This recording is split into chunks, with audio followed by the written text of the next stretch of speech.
5부입니다. 이번 시간은 개인이 쓴 한국사를 통해 상고사의 대략을 알아보겠습니다. 오늘은 오정윤 한국통사 1권을 통해 상고사를 정리해봅니다. 기원전 7세기 전후의 세계입니다. 이 시기에는 철기의 사용으로 농업 생산력과 과학기술이 크게 발전하면서 정치 권력이 세상을 지배하는 중앙집권 통일국가 시대가 열립니다. 종교 중심에서 벗어나 인간을 재발견하고 철학과 예술을 꽃피우기 시작한 것입니다. 고조선 사회도 이 시기에 이르러 단군이 통치하는 중앙 권력이 약화되었습니다.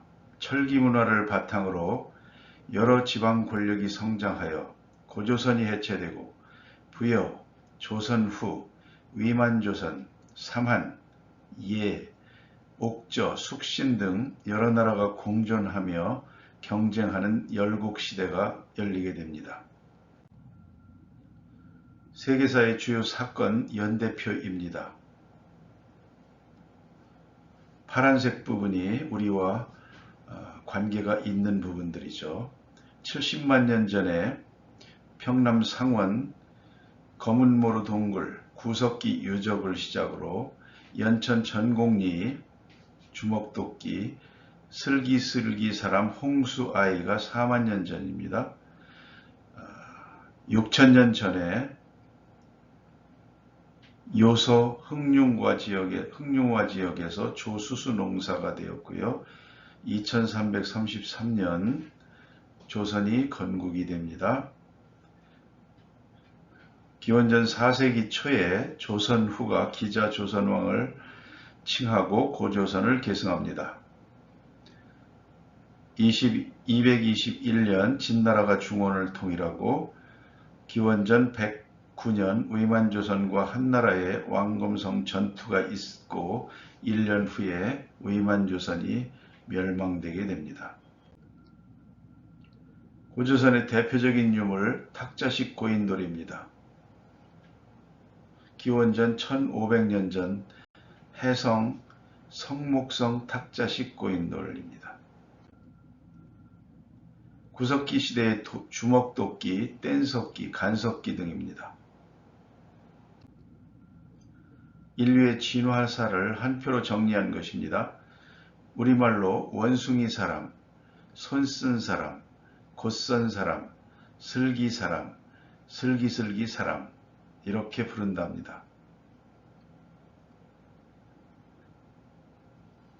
이 시대의 키워드로는 도구 제작, 불의 사용, 언어의 사용이 되겠습니다. 동아시아 구석기인들의 분포도입니다. 가까이에 전곡리인, 승리산인, 만달인, 홍수인도 보입니다.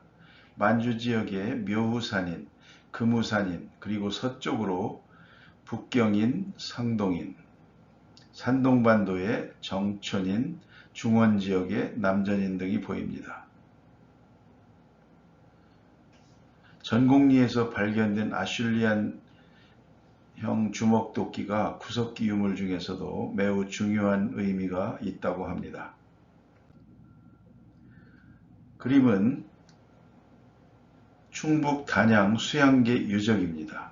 구석기 후기의 대표적 유적이라고 합니다. 4만 년 전 호모 사피엔스 사피엔스가 출현이 되고 그 이후에 유적이 되겠습니다. 오른쪽 상단 사진은 홍수아이의 유골입니다. 별명이 세상에서 처음으로 꽃을 사랑한 구석기인이라고 합니다. 무덤 주변에 꽃이 있었다고 합니다. 그리고 기원전 12,000년부터 8,000년까지를 중석기로 명명했습니다. 가축을 기르고 웅집에 거주하며 승배 찌르개 등 조립식 도구를 사용하고 암각화가 유행한 시기입니다. 한반도와 만주 일대의 신석기 유적입니다.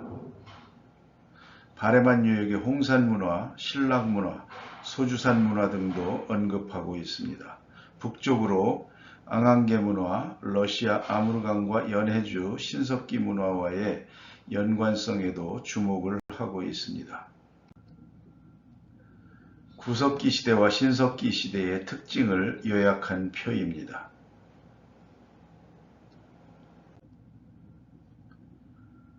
목의 씨족사회, 여신과 종교가 생겨나다. 우하량 여신상 유적입니다. 여신상의 출현은 상고 역사에 있어서 매우 중요한 의미를 가지고 있답니다. 여기서 지모신 신앙, 애니미즘, 조상숭배, 샤머니즘, 토테미즘이 발생합니다. 신석기 혁명, 농경과 토기의 탄생, 남은 식량으로 가축을 길러 예비 식량 확보, 농경지에서는 닭, 염소, 거의, 고양이, 돼지, 개 등을 사육했다고 하고 초원지대에서는 양, 말을 대량으로 사육했다고 합니다. 유제품도 얻었습니다. 그때는 빗살무늬 토기, 민무늬 토기, 덧무늬 토기 등도 함께 사용이 되었다고 합니다. 바닷가나 강변의 정착, 가족 공동체와 농경의 시장, 조수수, 좁쌀을 재배했다고 하고요. 수렵, 그 다음에 채집 등도 겸해서 살았습니다. 웅집에 거주했고요. 화덕이 있어 취사와 난방을 할 수 있었다고 합니다. 그림은 서울 암사동 주거지의 유적입니다. 기원전 4000년 부산 동삼동 조개무지 유적과 울주 반구대 암각화입니다. 가면과 고래가 보입니다.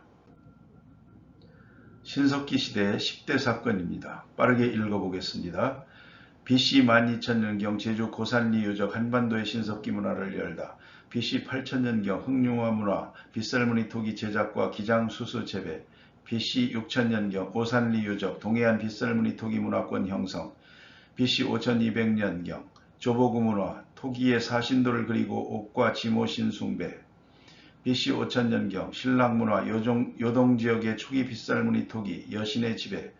BC 4,000년경 암사동 유적, 한강변의 신석기 문화를 열다. BC 3,500년경 홍산문화, 제단과 돌무덤 축조, 옥과 여신 숭배. BC 3,200년경 평양 남경 유적, 대동강변의 거주, 너비 약 1m의 대형 빗살무늬 토기 제작. BC 3,000년경 울주의 신석기인, 반구대의 고래 짐승과 그림과 짐승 그림을 새김.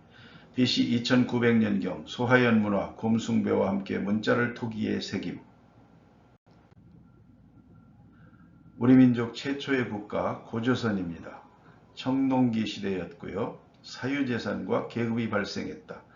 가부장제 사회였고 국가가 성립됐다. 재정일치 사회였다.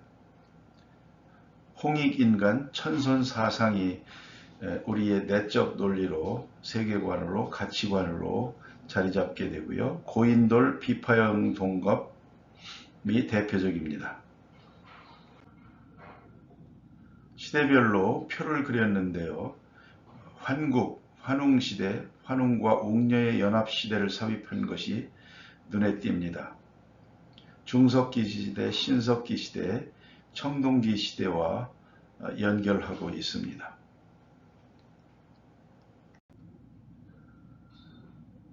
제가 단군신화의 의미를 한번 읽어보겠습니다. 단군신화에는 여러 가지 유형의 신화가 섞여 있다.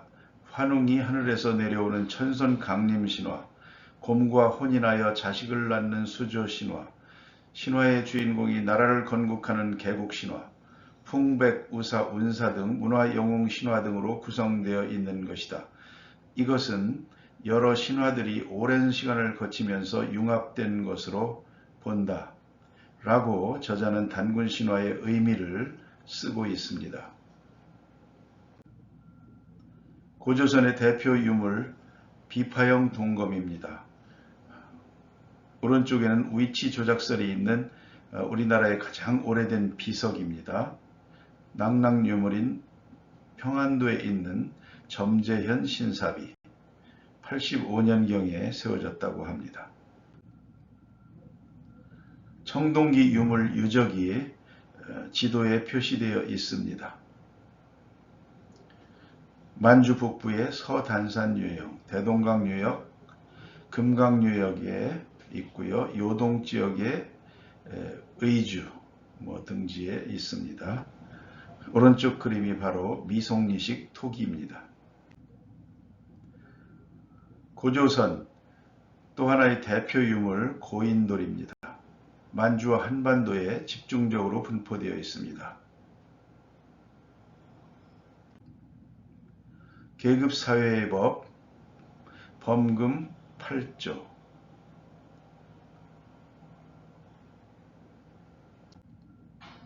기원전 7세기에서 5세기경 고조선은 철기시대로 접어듭니다. 고조선사 10대 사건을 요약한 표입니다. 빠르게 읽어보겠습니다. 기원전 2333년 단군왕검 고조선을 건국하고 아사달에 도읍. 기원전 2400년 하가점 하층문화 고조선의 대표적 청동기 문화를 꽃피움. 기원전 1046년 상나라 왕족인 기자가 고조선의 서쪽 변방에 망명. 기원전 8세기 심양 정가화자 유적, 청동 단검 문화의 중심지로 성장. 기원전 5세기 고조선 지역의 철기 문화 도래, 철제 농기구와 모기 제작.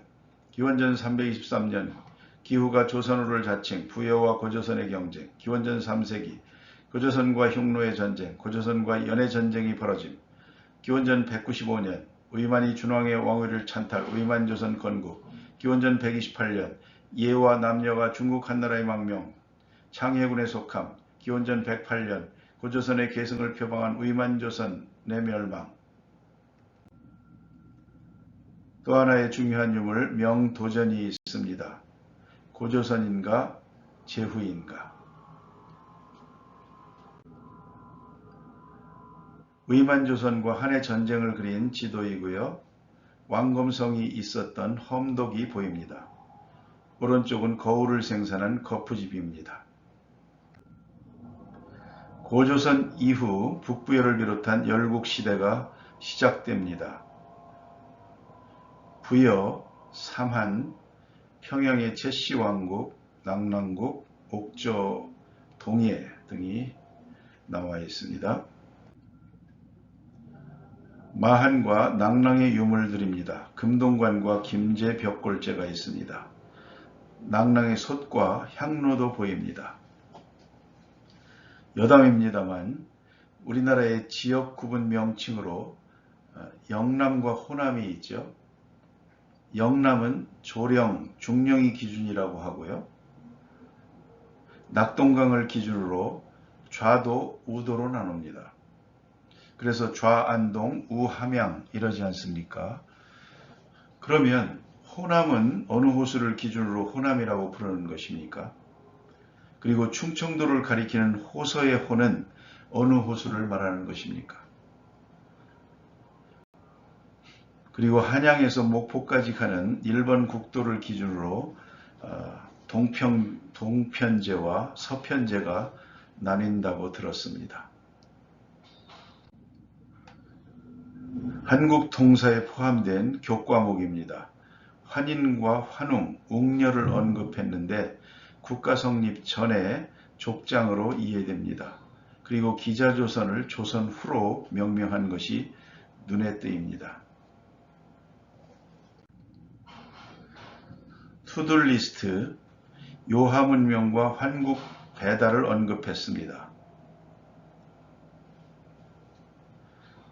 요하문명과 한국사의 연결.